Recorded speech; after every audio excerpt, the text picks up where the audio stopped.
of these advisors, some matter in public domain. Honorable members of IALA, I'll also take you through conflict of interest. Let me now briefly refer to a couple of examples of criminal conflict of interest issues involving the bank. Maybe you recall what I have stated above, that some of the board members are borrowers from the same bank.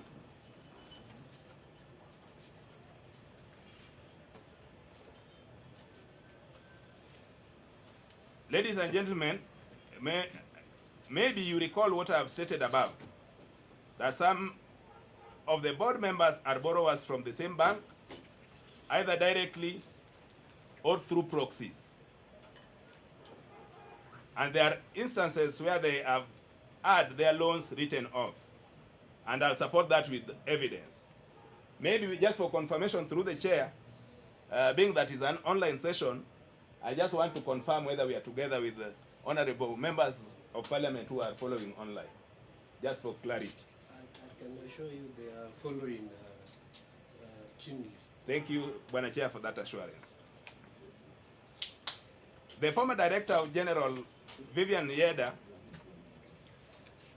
and being that this is a quasi-judicial process, I also want you to take notice that Vivian Eadb exited Eadb after this very petition. Yeah. Immediately she was appointed to be the former Director General Vivian Eadb was appointed to be the chairperson of KPLC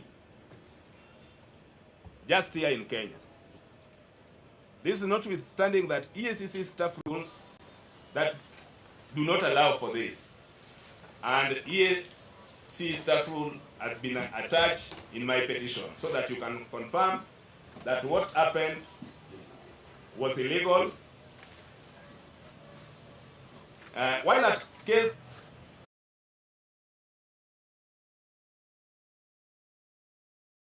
related mix where the KPLC will pay money to Lake Turkana Wind Power Company.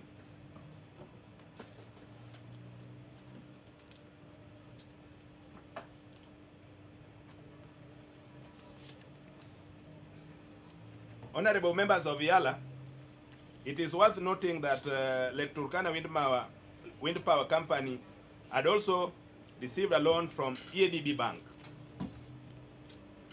KPLC was paying Lake Turkana Wind Power Company through an account in Germany, where a total of more than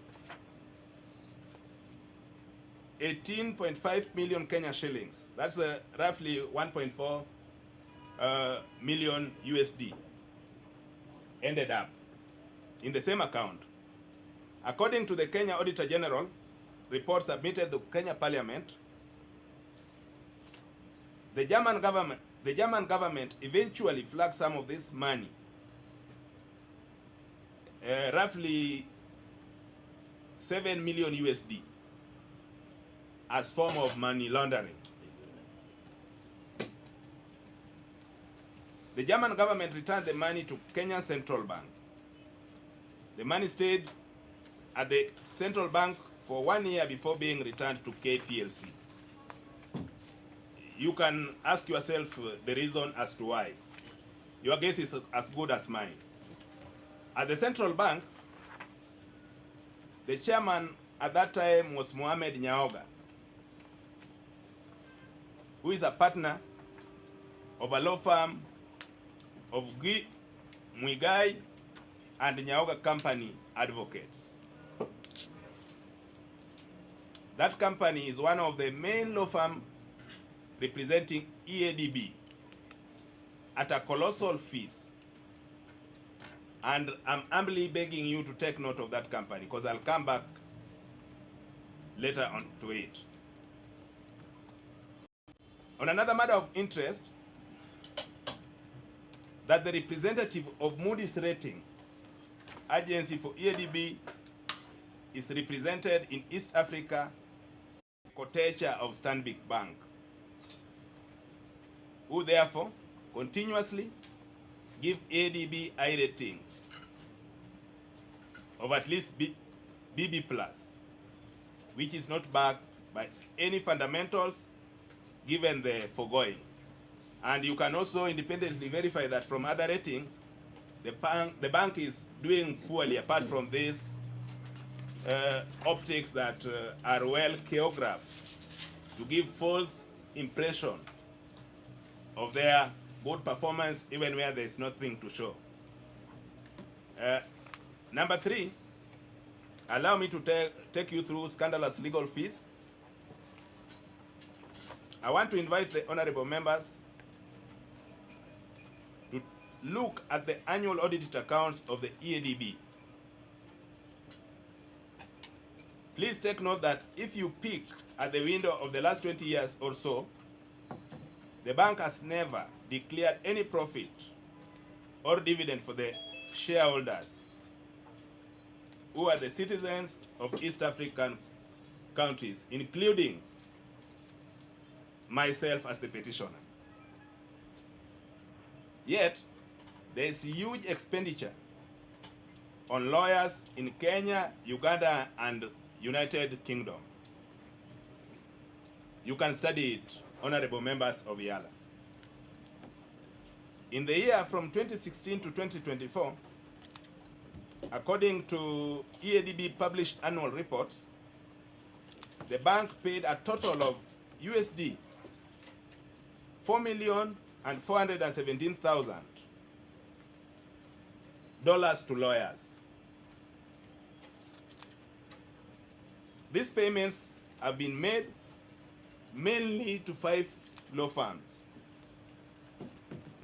There was 0 dividends paid to the bank shareholders in the same year.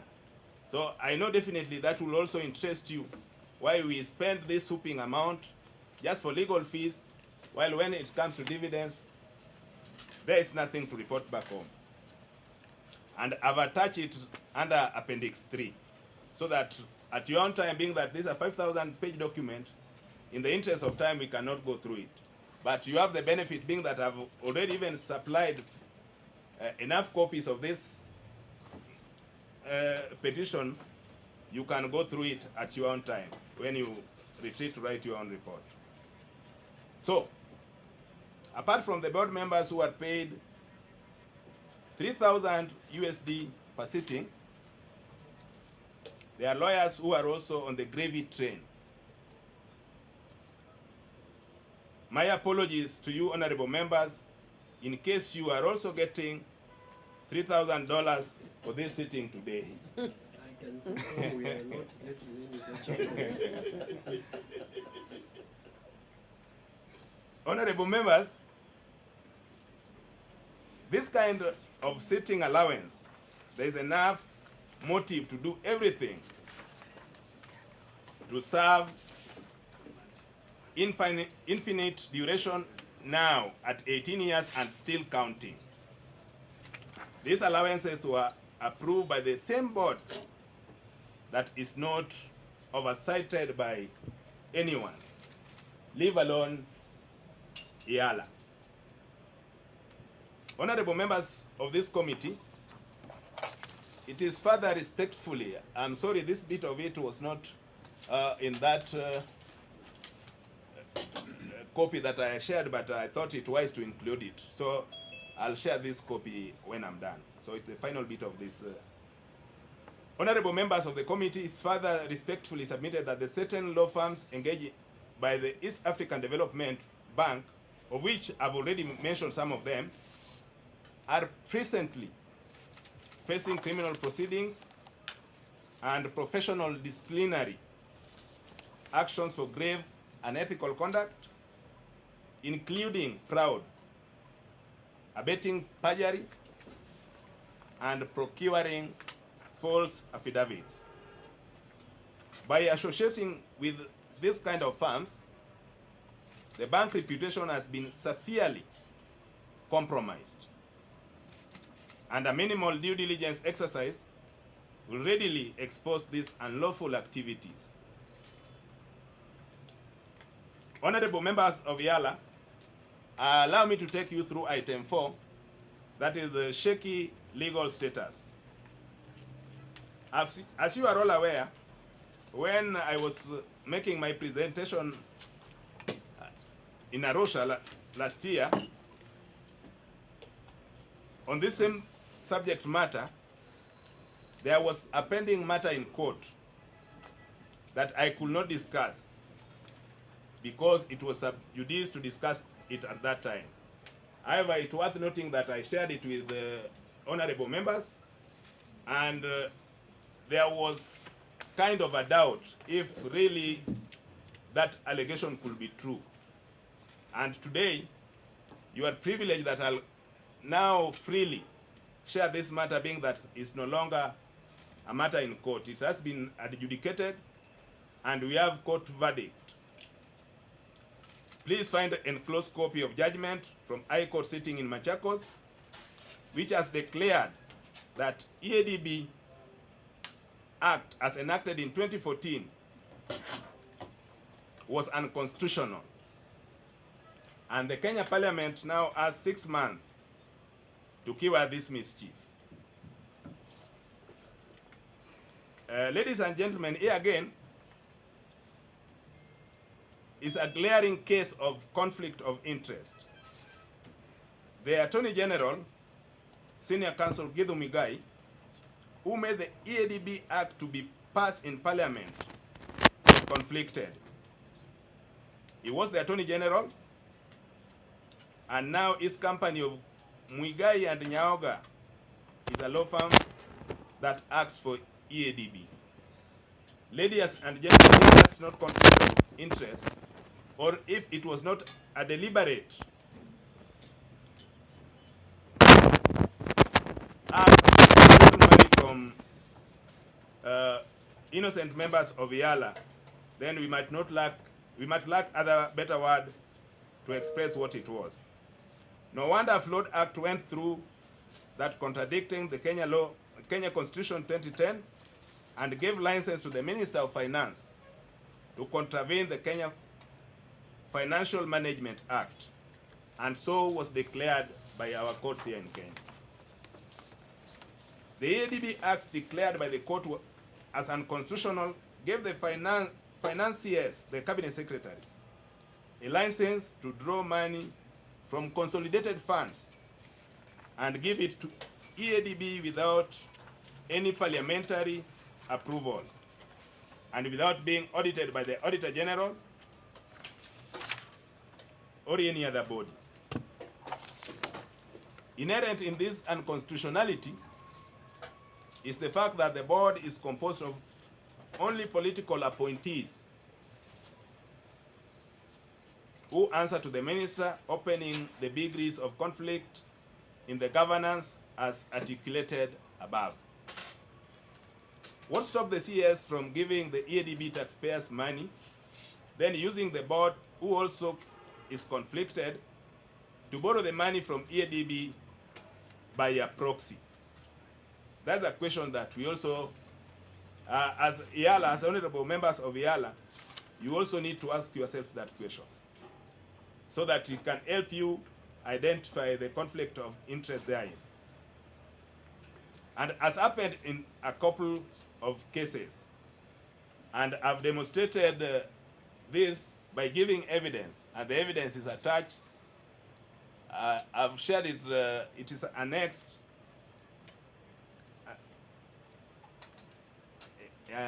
Should be Appendix 3.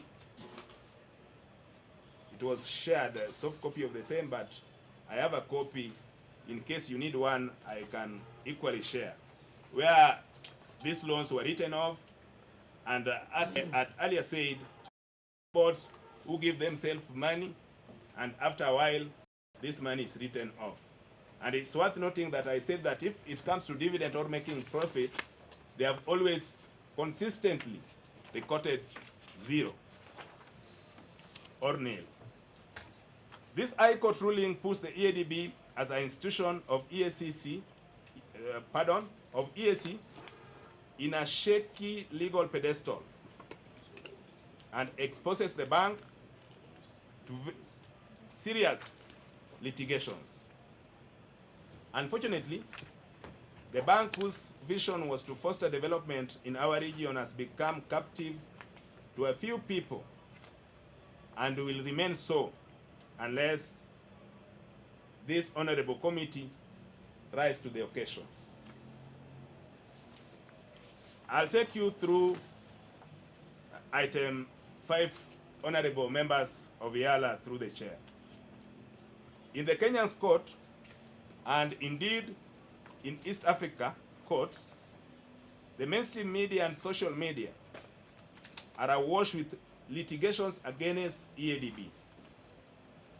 In some of the recent cases at magistrate court, the government of Kenya office of the Director of Public Prosecution is prosecuting a criminal case of official of Eadb. The bank has only its response to stop the criminal case invoke a non-existent diplomatic immunity. And honorable members, don't be surprised if you summon them at any time.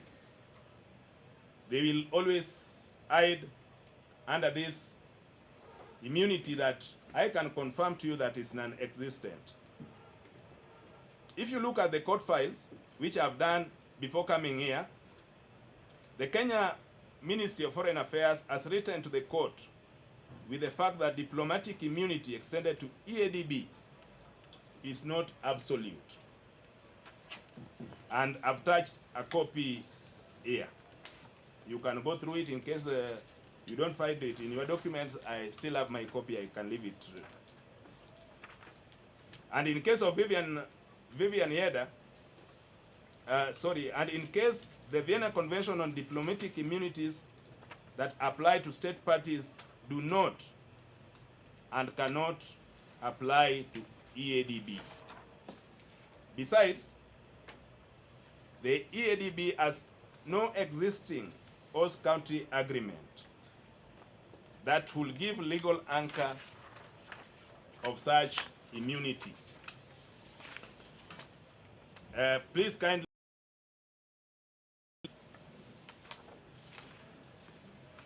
And in case it's not in your documents, I have my copy still. I'll be able to share. Where the Honorable Judge, Justice Mwita, confirmed that there's nothing as such. Of an East Africa institution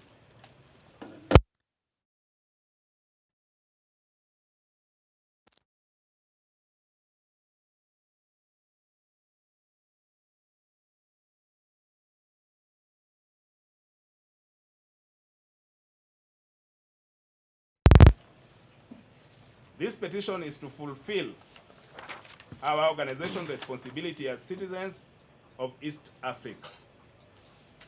The risk of you, Yala, is that because your tenure is not indefinite of Eadb board member, this session and your findings will not be very helpful unless you decide to act decisively and promptly. Honorable members of it is our prayer that the Assembly deliberate on this issue and pronounce itself expeditiously for the sake of taxpayers of East Africa, who are ultimately the owners of the bank, not this cartel. Assembly to invoke its mandate of oversight and investigations to address the matter of exorbitant legal fees and lawyers such as the instance of Evershed and Sutherland of UK, who had their staff members like Clean Wells, who was embedded at the Eadb headquarters in Kampala, and channel business directly to London firm with all the attendant conflict of interest issues. The law firm invariably preferred court proceedings where they will make money as opposed to settling disagreements with bank customers in a mutually beneficial way. And honorable members of IALA, some of these cases are well known to you. And in my petition here, I've also attached cases whereby you find that how this bank operate, they operate with a lot of impunity for the fact that they feel that they enjoy this immunity that they are abusing. And I've also touched some past example when the bank leadership were summoned and through the same non-existent immunity, they declined to appear before the IALA Assembly. That happened sometime, I think it's 2019. I hope and I have strong faith in this committee that the right thing will be done so that our founding fathers of this Eadb, wherever they are, they can know that their ideals that they stood for, their aspiration for having a strong bank that will benefit every member of this community will come back again to his feet. Once again, ladies and gentlemen, I'm very grateful, and I have this, I feel with a lot of humility, having this rare chance to appear before you is no mean task. May this day in your calendar count as a day where this kind of impunity will end. Once again, thank you for the opportunity. Thank you, Bwana Chair. Thank you so much for taking us through the petition. I think there's one of your colleagues who came late. Maybe he can also introduce himself. Thank you, Mr. Chairman. First of all, I want to apologize for coming in late. My name is Moses Adongo. I'm one of the aides of the petitioner. Okay, thank you. I think what I can do at this juncture is open the floor to our colleagues who are online, in case they have any clarifications or anything they need you to clarify. But we can assure you as a committee we have all the documents you have submitted to us. We will definitely go through them in the course of our deliberations. So, honorable members, anyone with a clarification or comment?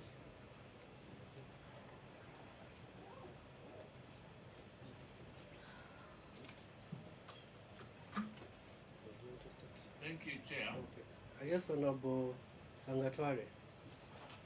Yeah, I'll take this opportunity to thank Peter Odhiambo, Subject Interest Litigator, and the petitioner from Justice Alliance.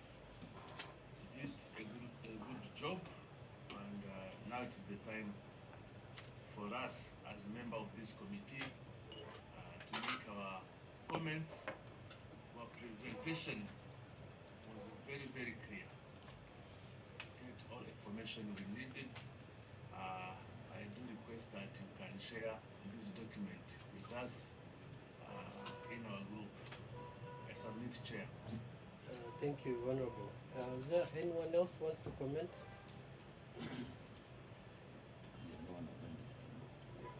Honorable Makame? Thank you very much, Mr. Chairperson. Mr. Chairperson, I'd like to thank the petitioner for bringing this petition and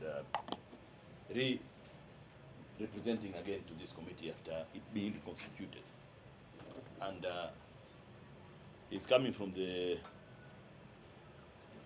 Justice Alliance entity, and meaning that as he introduced himself, he's keen to see that issues of interest to the community are addressed. So we'd really like to thank him for the presentation, which was very articulate. And we received the documents, they're here before us. And Mr. Chairperson, as you have said, will peruse through them. But one thing to note is that we really like to have all the institutions of the community aligned in service of the community. So we'd like all the institutions, like the way in the University Council is operating, civil service, civil aviation, security and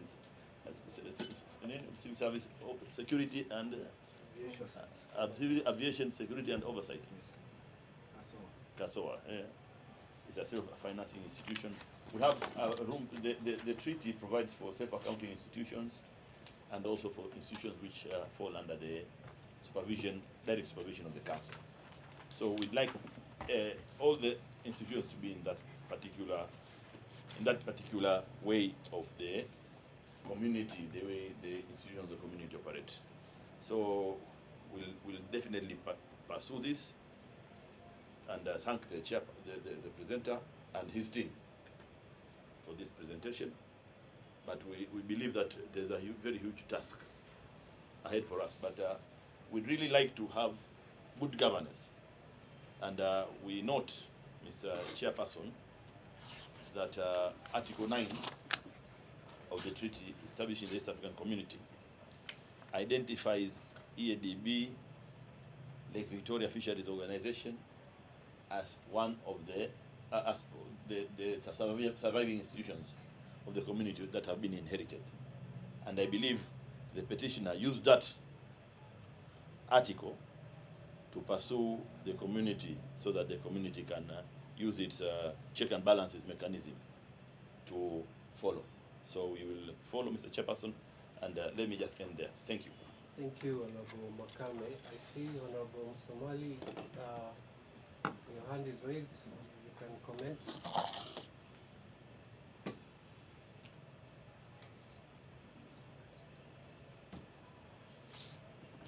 Honorable Somali.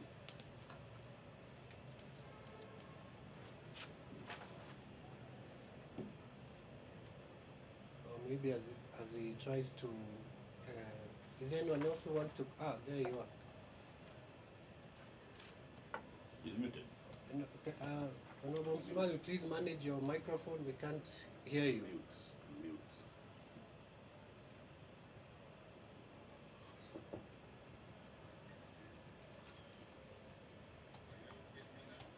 We can get you, but the voice is very... It's very low. We'll get you.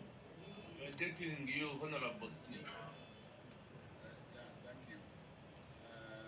I want to take this opportunity to thank the petitioner, Mr. Odiambo, taking interest in this matter and even risking your life, because the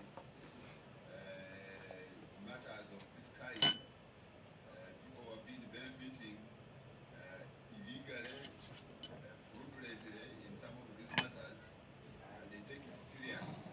So we pray that God protects you. And of course, kama Mzalendo, you will definitely lay your life. But we pray that and even the government of Kenya protect you. And not only the government of Kenya, because these people, they are spread all over East Africa. So maybe I know maybe some of the things which I would want clarification, I'm going to get them with the document. But I wanted just a simple one. You are to highlight or to clarify. You were saying that these people have been lending money to themselves and then writing it off. Maybe on my part, the problem would be lending and then writing off those loans as bad loans. Is there in the rules governing the bank that does not that bars them from lending among themselves, such that we know that first of all it is criminal it is illegal, irregular. They have been lending themselves. Then they go ahead and then write off the loans. I believe the rest of the matters, we are going to read the documents and we shall get them. Thank you. Okay, thank you, Honorable Savali. I think I'll ask our able petitioners here to comment on that. Thank you so much for the question. As I've said, it's not only about Eadb. When you look at global best practices, I doubt if there is no any other country in the world where you find that you are part of this bank for the last 18 years, for the last even 40 years, and you have nothing so special that you want to tell us that here in East Africa, there's no any other person who has the skill that you have, that you serve in this bank for 18 years. And at the same time, you use your power within the same bank to lend money to yourself and write it off. Even if it's not in the East African community guidelines, it is immoral, it's satanic, and it should not be tolerated, even if it's not in any document. All the best global practices of banking, it does not happen. I've never heard of it in my entire life. If there is any bank that is known anywhere, even by these committee members, that you find somebody serving for 18 years or even 40 years. I've highlighted a case whereby we have trustees who have served even for the last 40 years. And I doubt if there's someone with a special skill that is only himself or herself that must serve this bank for 18 years and do what they are doing. It's immoral. Thank you, and I think that's my response to that question. Okay. Thank you, Bwana Chairman. Thank you so much for those comments. Are there any other members who wish to comment or get any clarification? Chair, can I come in? Yes, Honorable Guy, proceed. Yeah, thank you so much. My connection is a little bit, unstable, so apologies if I did not catch the name of the petitioner and the gentleman who was assisting him. However, let me just say thank you very much for bringing this to the attention. And I will just beg the indulgence of the members who were in the committee previously, because for me, this is the first time for this term that I'm in the legal committee. But suffice to say that to the petitioner, thank you for your diligence. Thank you for being a diligent ESC citizen. And to be honest, I am just speechless. Let's put it that way. That such happenings are going on without coming to the attention of many people. But as they say, it's better late than never. But thank you very much for your having that moral conscience to really get so deeply into the issues that are happening at the bank.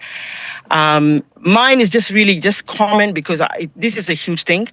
I'm sure that we are going to take time to study it properly.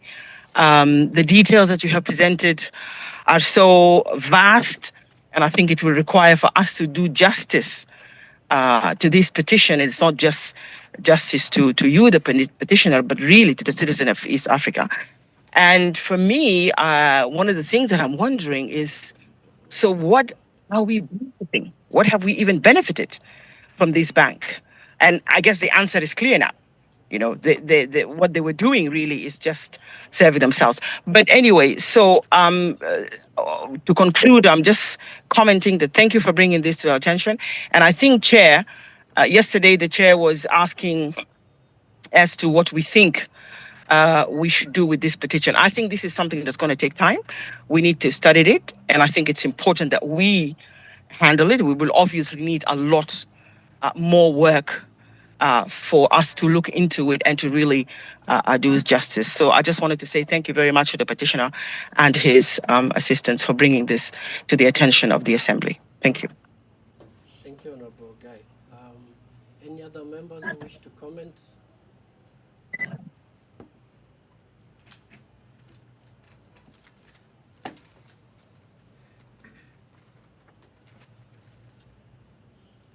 take your silence to mean there are no other members who have any clarifications or comments.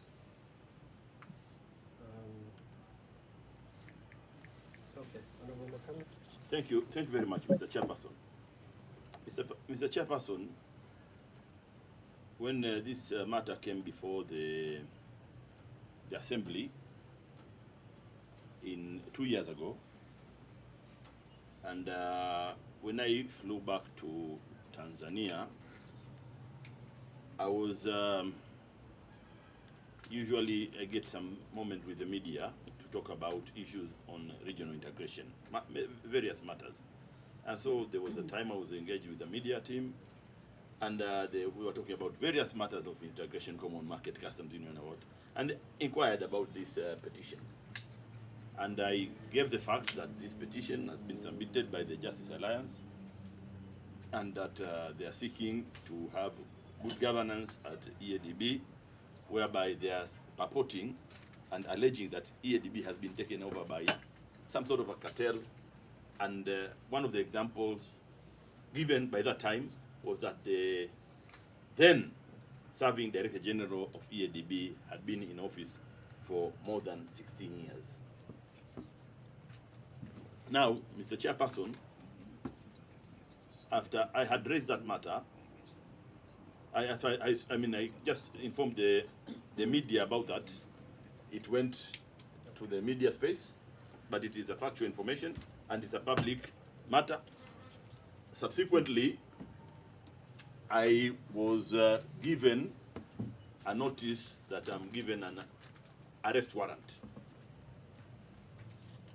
An arrest warrant for talking to the media on issues of EAC. I'm a member of parliament. I was talking about I was just simply inquired about a petition that was presented before the House, and I just gave the information which I had. And that is the extent which the people who are behind this wanted to even intimidate me as a member of the House, not even to talk about it. So I was very offended because it was not proper, and you cannot issue an arrest warrant, an international arrest warrant. Actually, it's as though I'm Joseph Kony undertaking murders and killing of people. I was just talking about interests of East Africa, and merely not. I didn't even say who was wrong or who was right. I just spoke of the facts that were presented by the petition. So, Mr. Chairperson, I just wanted to share this information so that it may be known that there was that action taken to intimidate a member of the Assembly. Thank you, Mr. Chairperson. Get your name, please, and who issued the warrant of arrest? Where did it arise from? I think that one can come later. Yeah. Thank you. But he had introduced himself. This is Honorable Makame, and thank you for that contribution. I think there's is that Honorable Sangatwari? You have a comment? Oh, sorry, that's Honorable Musamali.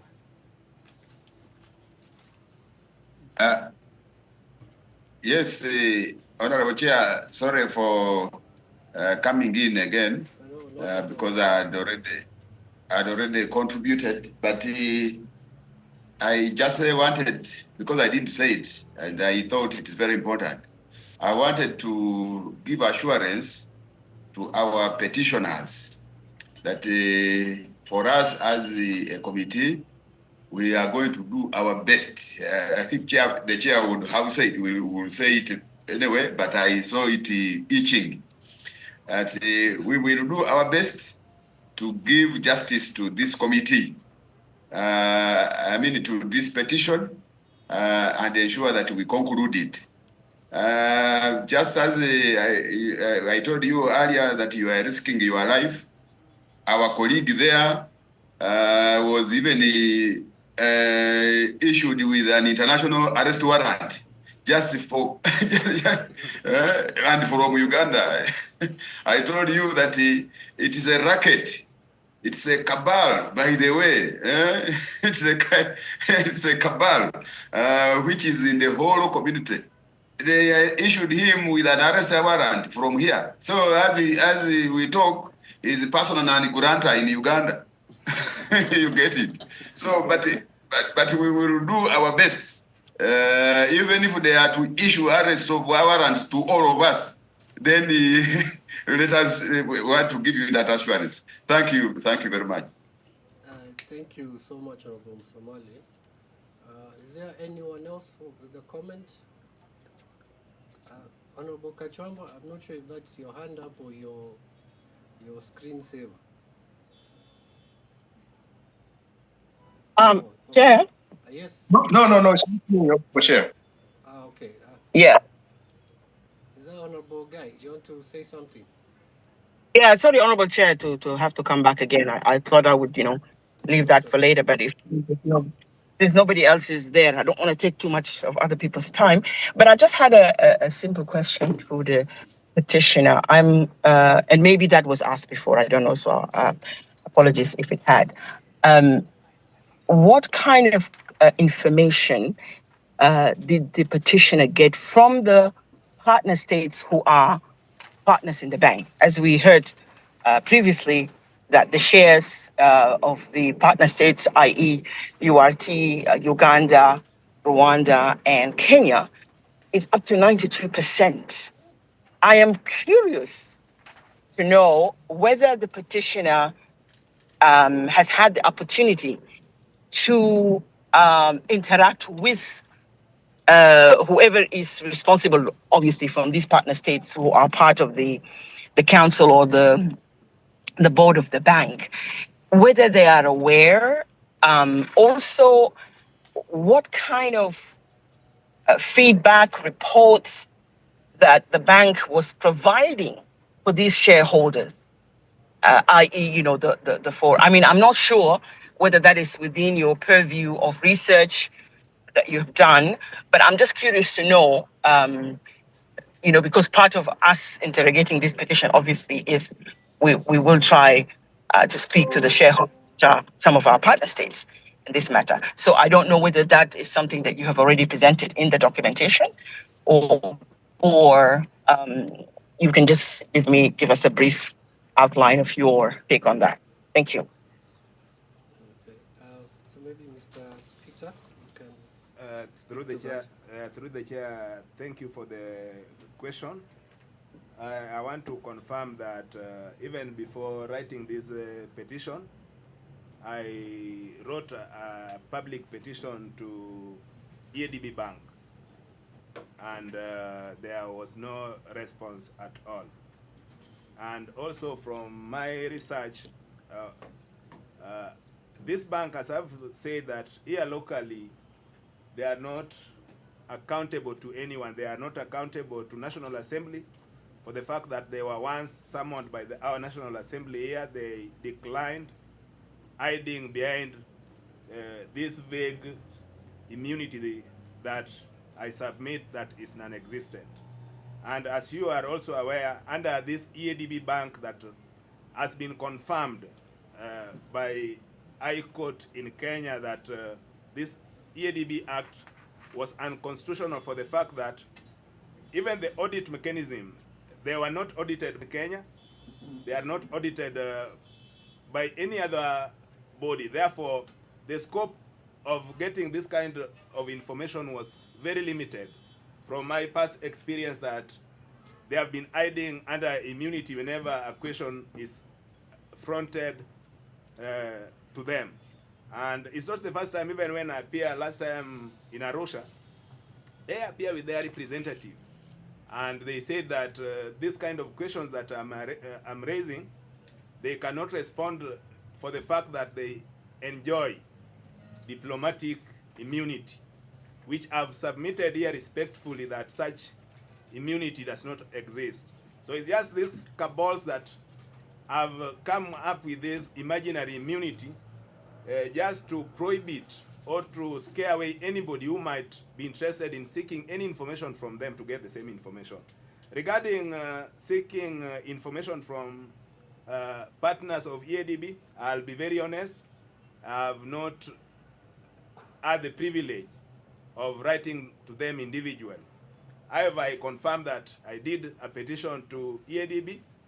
It was never responded to. And being that, as I brought it to your attention that the former Director General, there was some act of intimidation. Immediately I presented this petition before you people. I got intimidated from several quarters. People were popping into my office just to intimidate me. They just come, sit there for 2 minutes. They ask you some baseless questions just to intimidate you. They walk away without even identifying themselves.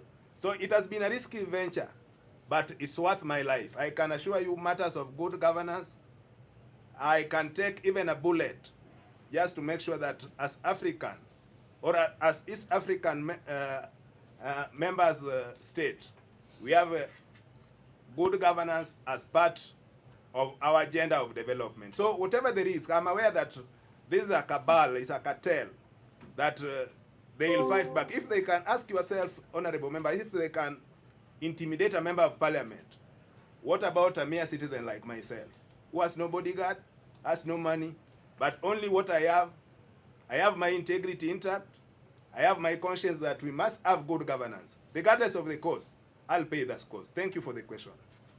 Thank you so much, Peter, for your submissions. Honorable members, is there anyone else who wants clarification or further information?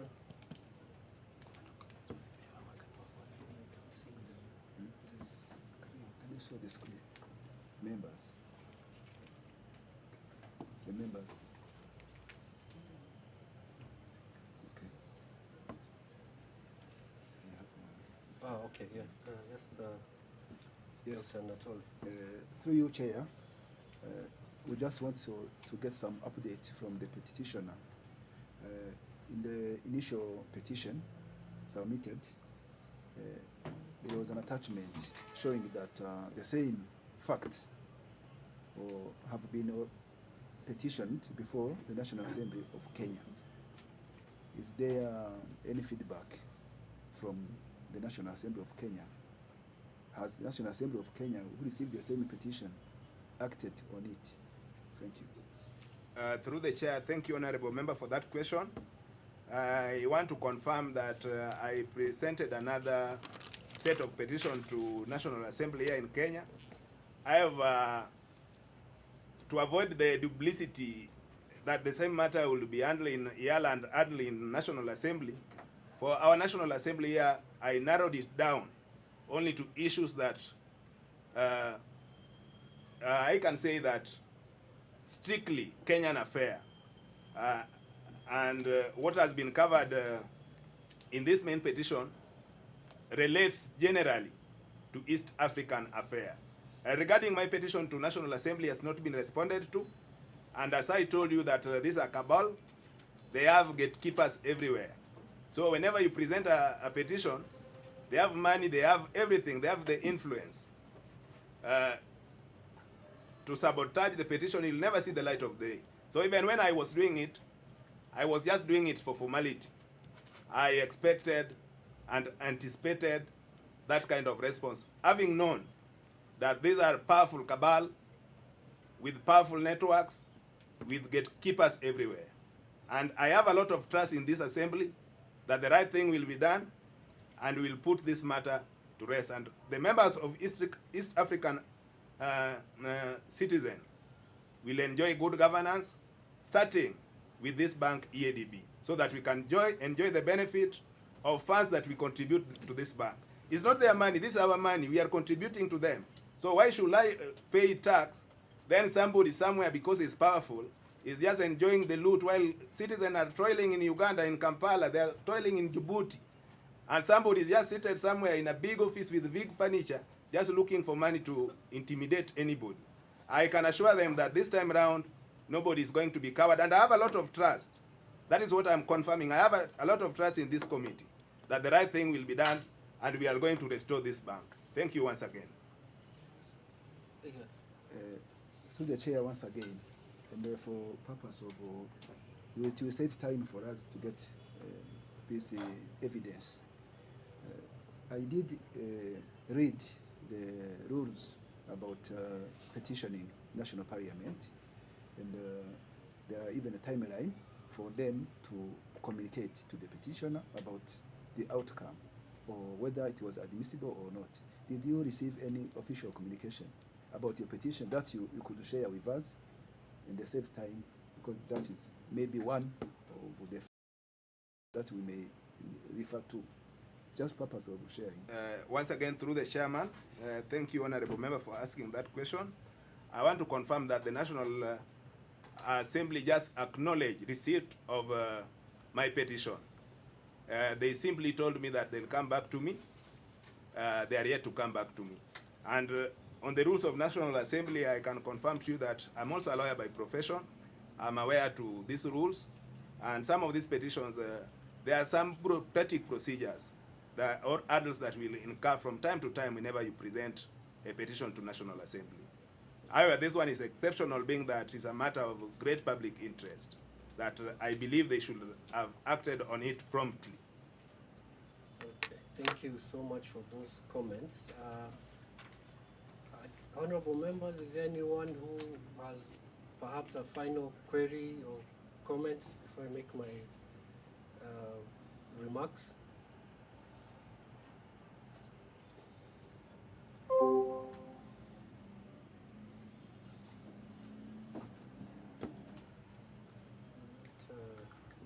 I'll take your silence to assume that there's none with any further clarifications.